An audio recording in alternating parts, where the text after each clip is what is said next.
Welcome, welcome. I am the Moonshine King. Today I would like to show you my small Funko Pop collection. Very small, but they've been up there for quite a while, untouched, unnoticed. Poor creatures of mine. It's not my entire collection, actually. I have some in my family's lair. They are also bound at the moment, so this will be a part one, for sure.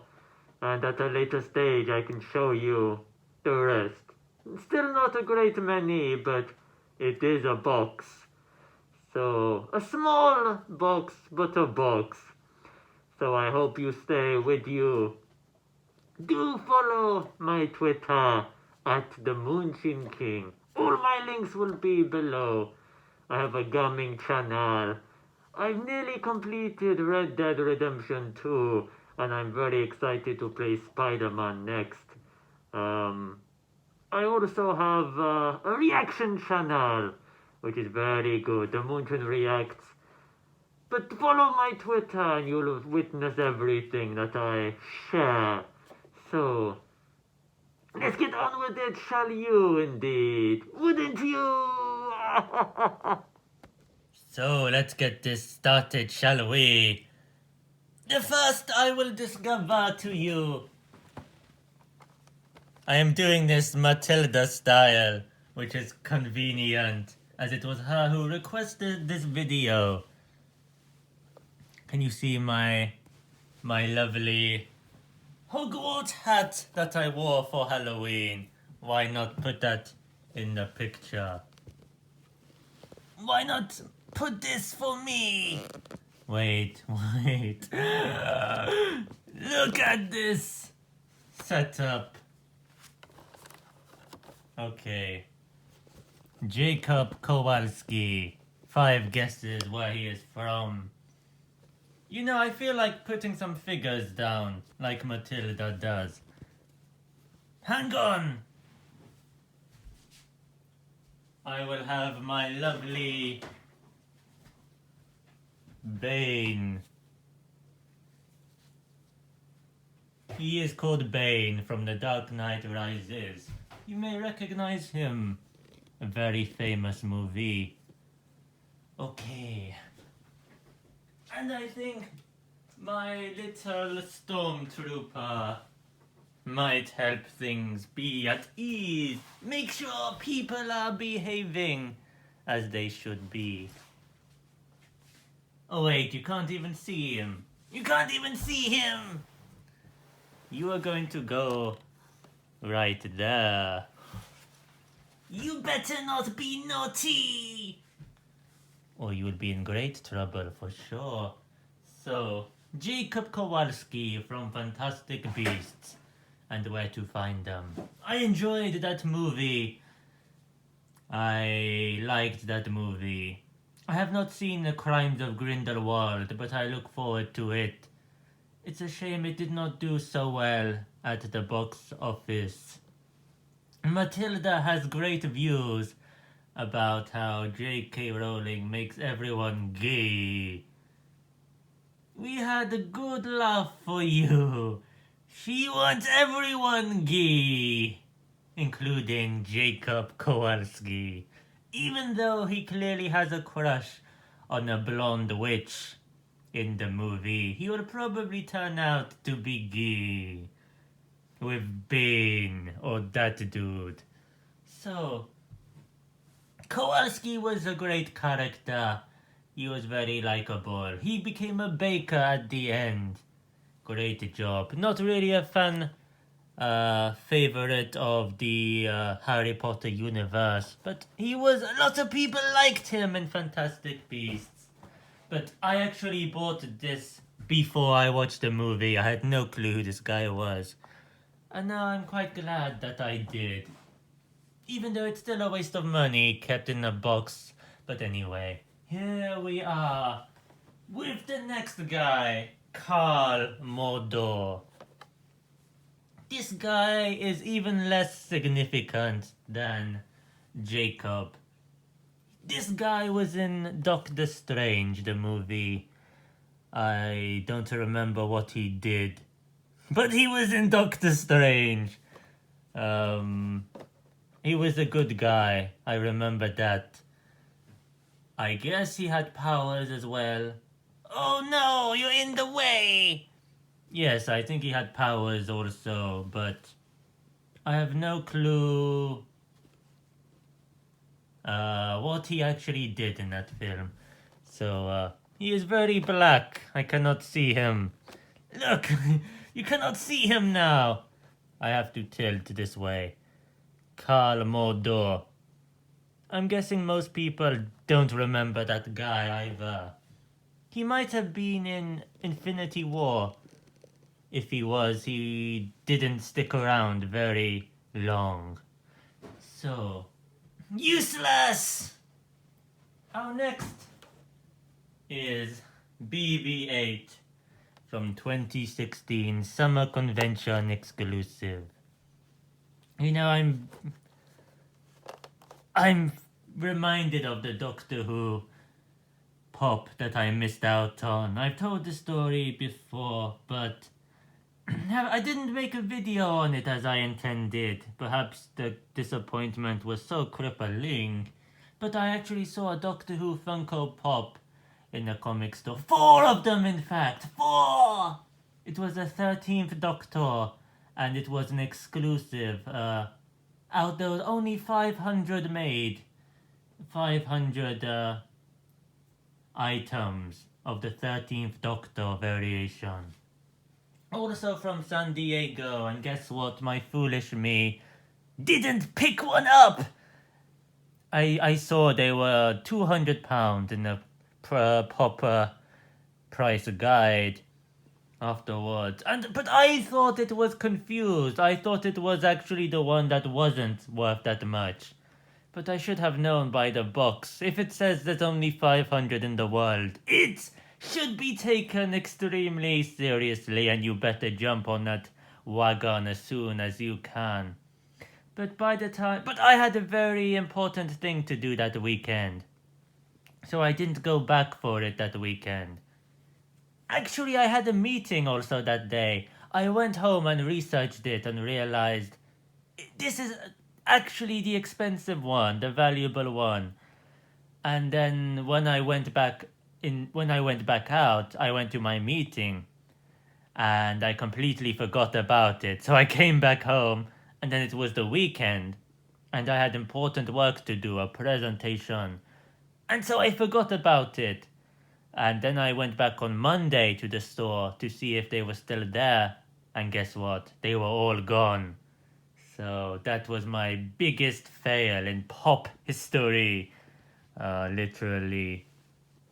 There were 4! And I didn't even get one.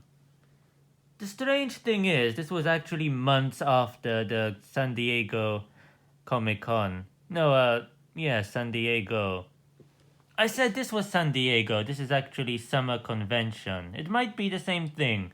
I'm not sure, but a different sticker. But this one was definitely San Diego, which was in July. But I saw the pops in like November time. 4 of them! So they must have known how expensive they were at that time. But they were in the cabinet on display.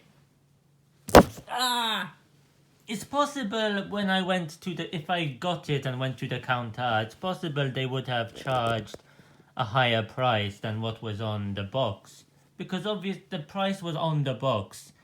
Like this, the original price. So it's possible if I took it to the counter, they would have told me the real price. Who knows? Because obviously you don't want to ruin the stickers, but perhaps. I don't know, I never take off my stickers. Maybe I can't be bothered. Maybe I don't want to risk ruining the box. I have no clue. Not that it's worth anything, but I'm still frustrated at myself at that. Why? Why was I so foolish? It even said on the box, only 500 in the world, and I still messed up. I waste my money on all these other ones, that I don't even care about, and the one that actually was valuable, I skipped for some reason. So, BB-8 from The Force Awakens, and The Last Jedi, and I assume Rise of Skywalker. A fan favorite droid, very cutie droid. This was an iconic moment when he did the thumbs up. Everyone laughed at the screening. Not me, however. I don't laugh at you. Everyone really laughs at anything. Maybe they're very old people, but I don't just laugh at people putting a thumbs up like this. I don't know. It was okay. It was okay. I just don't laugh out loud as easily as others. So where are we? Ah, another one from Doctor Strange. The Ancient One. The Ancient One is an extraordinary being. She is a woman. The woman can never be trusted because the woman loves perfume and high heels. The woman loves to put creamy pies on her face and call it fashion. So the Ancient One, I thought her death was really dumb in the movie. Everyone was just watching her. Every Doctor Strange and I think it was Carl. Oh, Doctor Strange and Carl. They were just watching her fight the bad guy and watching her die for no reason. Didn't even help. But it was a cool scene when her astral form leaves her dying body and looks out on the city. Great scene, but a dumb death. For sure. You can try and calculate how much I spent. And then think about what I could have bought instead of useless things that I haven't even taken out of the box. I bought the Bane outside the box, actually. It wasn't sold in the box, so I got it for £20. Although I think I should have got it for cheaper because... Do you hear that noise? Do you hear that noise? He has peas for brains. So, Batman from Batman vs. Superman. What a disappointment that was when it came out. I didn't watch it in the theater. I wanted to, but I just did not. But you know, actually looking back at all the DC movies, I've not seen Aquaman yet. There are great scenes in this movie, the fight between Batman and Superman. People make such a big deal about Doomsday at the end and call it a CGI fest, which it is, but honestly I quite enjoyed that last part of the film. It's no different from the end of Wonder Woman, which makes, it baffles me why Wonder Woman gets so much praise when the end of that movie is pretty much the same as the end of Batman and Superman. It's just too... Well, in the case of Batman and Superman, it was more than two, but powerful superhuman beings just fighting each other in the dark and the gloom. Did you notice at the end of Wonder Woman how dark it got and gloomy? It basically looked like every other DC film, like Suicide Squad and Batman and Superman.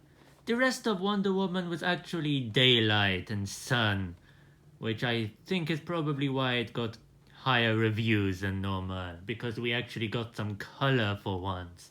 But then at the end, what did we see? Gloom and doom. Yes, the ending were very similar.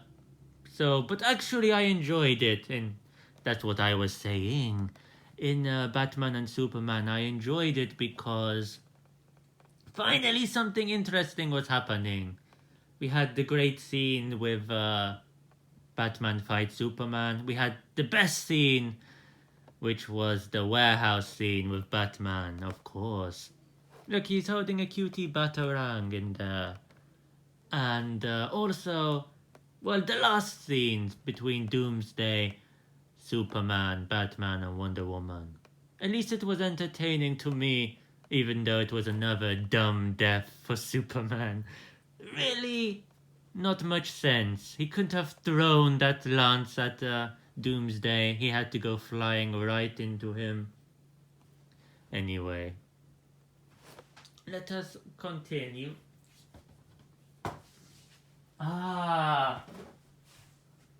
Captain Kirk from Star Trek Beyond. Now, I don't actually care much about Star Trek, but I'm not sure if they're making another one now. I heard there might be another reboot or something. I'm not sure what the status is at the moment. But Captain Kirk, he looks nothing like Captain Kirk, but here we are. What can I say about him? What's the name of that gun? Is it... I believe they're called phasers. Or am I mistaken? You tell me to you. But here we are. A bit cheaper than usual. I guess no one cares about this guy. I've not really even watched the new ones from beginning to end. Honestly. I think I watched the rough... No, that wasn't the Khan. The one with Idris Elba. Which one was that? It wasn't the first one. It might have been the third, actually.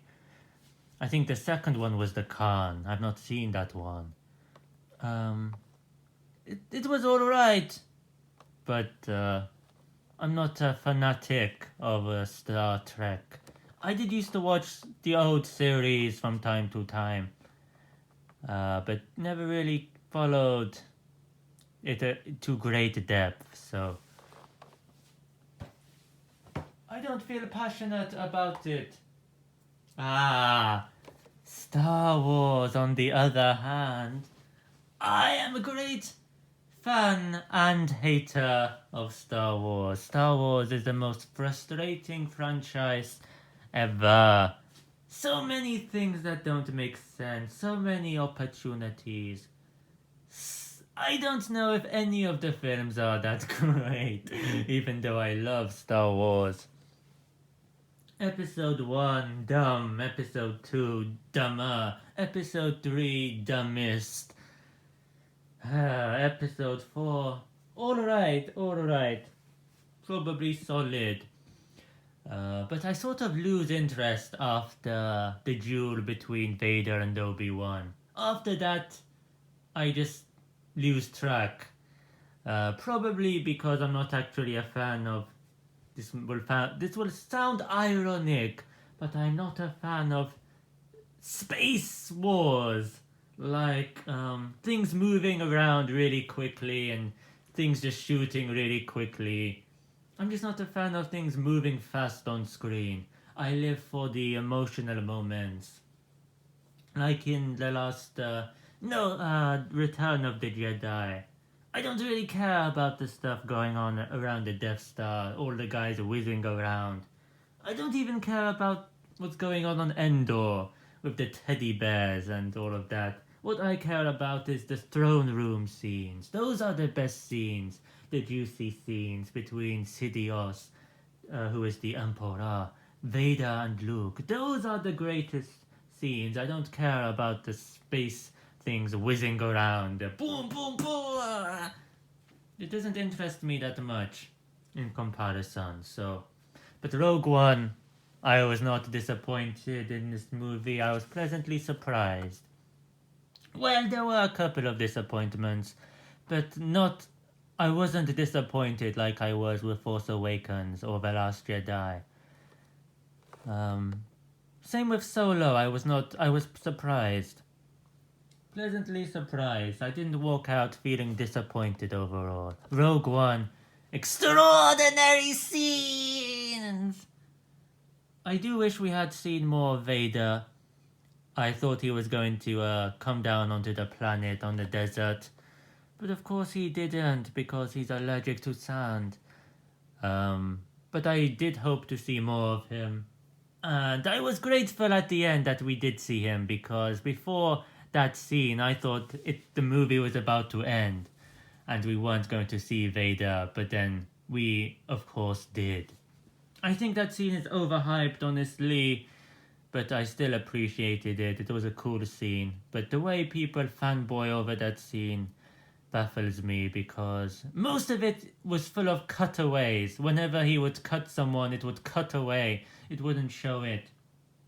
It showed the first one, where the guy gets force pushed to the ceiling or pulled to the ceiling, and then he cuts him in half. It shows that part, but the rest of them it cuts away. And I remember before the movie came out, they were talking about the whole thing was reshot. Originally it was meant to be more gory and brutal or something like that. So I do hope that footage, well, I do hope that was true, and I do hope that footage gets released one day, because I'd love to see the more brutal side of that. More like how we saw the guy get cut in half. I'd like to see more people getting cut rather than, looking away whenever he would do something. But I do feel he should have been in the movie a bit more. The whole scene when he was introduced was pretty pointless when you think about it. Very glorifying, The prequels were criticized for making Vader Space Jesus. Well, watch that scene in Rogue One where he gets introduced and try and tell me that they're not portraying him as Space Jesus. So, Krennic was a great new character. Even if he makes no sense, he was in charge of the Death Star, even though at the end of Return of the Revenge of the Sith, we already see Tarkin with Vader and Sidious, so I have no idea how that fits into anything. But here we are. Dan from Street Fighter. Can't say I recognize him, but I have played Street Fighter, funny enough. He just looks like an average guy from a combat sort of game or movie. Doesn't look anything special about him. But then I suppose the heroes always do look rather unordinary. I don't know what that says on his writing, but he's called Dan anyway. Is that pink? Interesting choice. Why is he barefoot? I like his hair. I like this little strip that goes down. Very cute to you. Very cool. Though his eyes look very lifeless. I just realized all the eyes look black and lifeless. Except from Batman. Because his are white. I'm guessing to contrast with the black. Are you a fan of Street Fighter? I remember a very fat sumo wrestler. He was the best in the game. That's what I remember for you. Let us continue.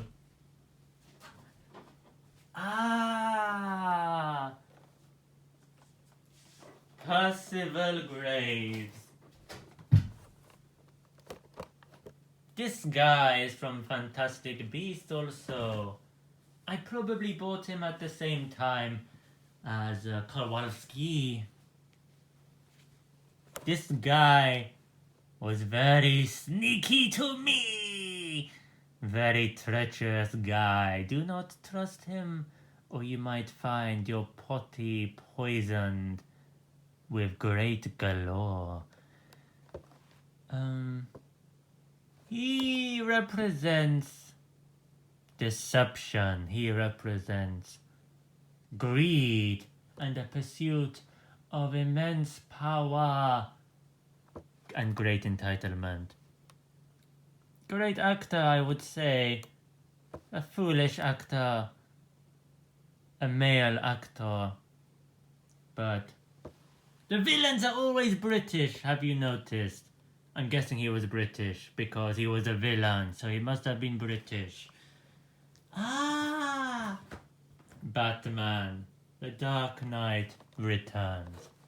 For those who do not know, The Dark Knight Returns is a comic book graphic novel published in the late 80s by Frank Miller, was it? The same person who wrote Batman Year One, and I've reviewed that on his channel.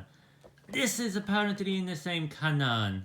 This is Batman when he was a very old man, and then he decided to make a comeback after 10 years of disappearance. And there were evil mutants basically running havoc all over Gotham.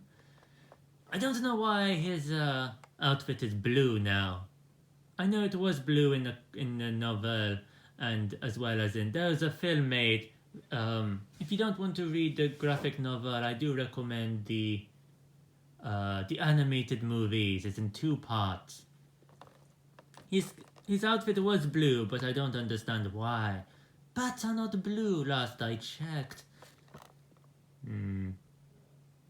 Yes, this is a great... You can tell by the logo. The iconic Dark Knight Returns logo. Very fat black bat. He was a beast for sure. I very much enjoyed this comic. I enjoyed it much more than Year One, if I'm being honest. So, great job for sure. Great story. And that brings us to the end of the standard ones. However... And here are my crimes. Kaboom! Welcome.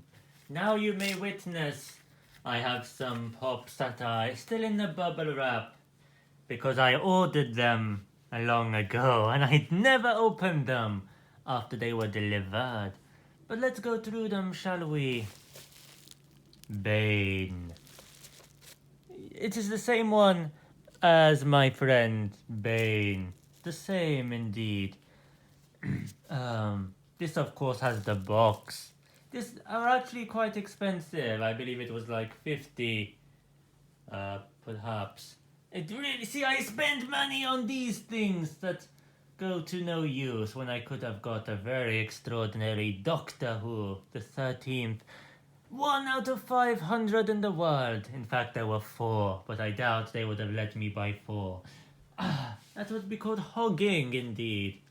But that is Bane. If you would like me to open any of these in a future video, do like this and comment your crimes, and do share this for you. Deadpool, indeed. I actually have multiple of these. I think I have another one that's not in bubble wrap, but this is Deadpool Chef version. What is it called? Deadpool Chef. New York Comic Con limited edition. Wasn't that expensive? Yes, £18. I got this from the same shop, and they actually did sell it at the same price that was on the tag, so it makes me wonder about that Doctor Who. Did I miss out on a great fortune? But here we are. I've not seen Deadpool 2. I saw most of the first one. It did not interest me much. I found it quite boring, honestly, and it was full of profanity! I could not enjoy it, for sure. Batman. You cannot see it very well, but this is a New York Comic Con limited edition also. And it's a rainbow Batman. Look! Can you see the rainbow? Can you feel the rainbow? This might be one in need of opening one day. It's not black like in the picture, it's a rainbow for sure. Shall I reveal? Do share this video, do like, and do comment your crimes. What happened to this one? Tusken Raider from Star Wars. Tusken Raiders, they are the ones who go whilst they pulse their guns above their heads. Very creepy to me. That is for sure. Are we sure it wasn't them who killed Luke's aunt and uncle? They would be my first suspects ever. Can you see him through? They are sand people. They live in the desert. They live for me. They die for me. Wouldn't you? Wouldn't you?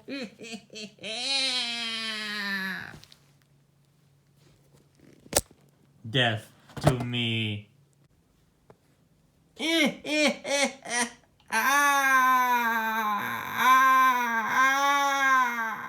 So, that was my very small.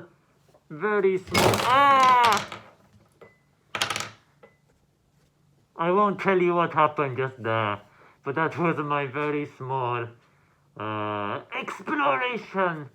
What I have to offer you this time. If you want to see a part 2 one day, do comment, do like. If you are new, then that is very marvelous to me. Jump on that subscribe button. Wouldn't you? Wouldn't you? Ah!